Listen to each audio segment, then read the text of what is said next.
Hi everyone, welcome to our journey through Mark's Gospel. Would you believe that we've got to chapter 16, the last chapter in the Gospel? Chapter 15 ended with Jesus' body being placed in the tomb on the Friday evening. There's nothing told about what happens on the Saturday, which was of course the Jewish Sabbath. The next event we're told about is early on the Sunday morning, where we find some of the women walking to the tomb to anoint Jesus' body.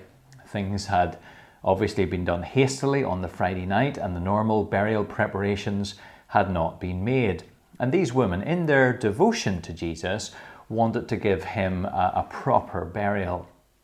As they travel, they discuss how they will gain access to the tomb, because they know that there is a heavy stone across the entrance. When they get there, the stone is rolled away, and on going into the tomb, they see a young man in white who tells them in verse 5 that Jesus is alive, that he is risen.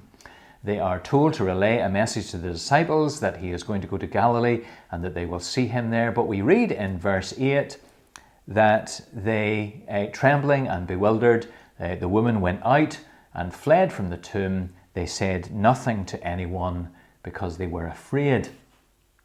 Now, depending on the version you are reading, you may see that the next section from verses 9 to 20 is introduced by the comment something like the earliest manuscripts don't have these verses. It looks like this section has been added at a later date.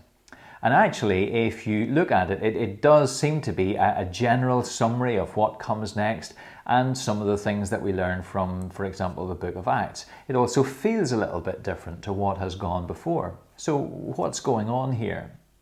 Well, some people have suggested that the original ending of Mark was lost. That would not be impossible, of course, if it was part of a scroll that could have been broken off or torn. Presumably, some later scribes therefore thought that the gospel needed an ending, that it was too abrupt, and that they produced this ending. In fact, there is another ending that appears, a shorter one that appears in some footnotes in some versions. But it may be the case that Mark actually intended to end his gospel at verse 8, on this sort of cliffhanger. The women were told to spread the word of the resurrection of Jesus, but at this point they didn't see what was going on.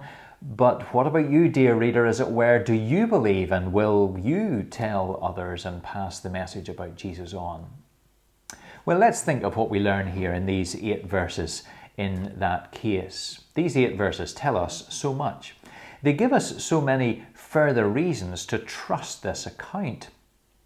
First, it is clear that this is not made up. No one who was seeking to make a case for Christianity in the early world would invent such a story where women were the first witnesses of the resurrection, because women's place in society then was not at all good, and they were not considered to be reliable witnesses.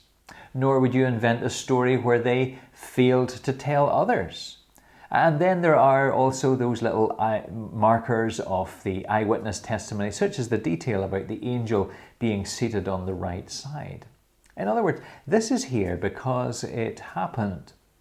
And you notice too that these women are not expecting a resurrection. Their concern is how they will gain access to find the body. They don't expect to find an empty tomb. So in other words, there was no culture around Jesus' followers whereby they were thinking that they would see him again. Not at all. So all of this points to its authenticity. But of course, if Jesus is alive, then that changes everything. In particular, it confirms those things that Mark has been keen to pass on to us: his identity, his mission, and his call. It means that he really is the Son of God. God would never have raised to life an impostor. It means that he really did pay for sin on the cross. The way to a restored relationship with God really is open. And it means that he really does have authority to call people to follow him. People like his disciples, but also people like you and me. And perhaps this abrupt ending to Mark's gospel is meant to leave us thinking something like this: these women didn't act logically considering what they had seen, but what about me? What have I seen about who Jesus is?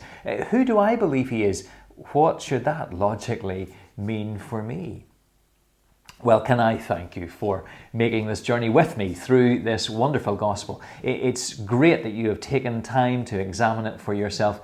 And I hope if you are already a follower of Jesus, it will have bolstered your faith. And I hope that if you are not yet following Jesus, it has really prompted you to consider doing so. If that's the case, there'll be a video tomorrow that you might find helpful. It will simply explore what it might look like to begin following Jesus. So, maybe I'll see you tomorrow.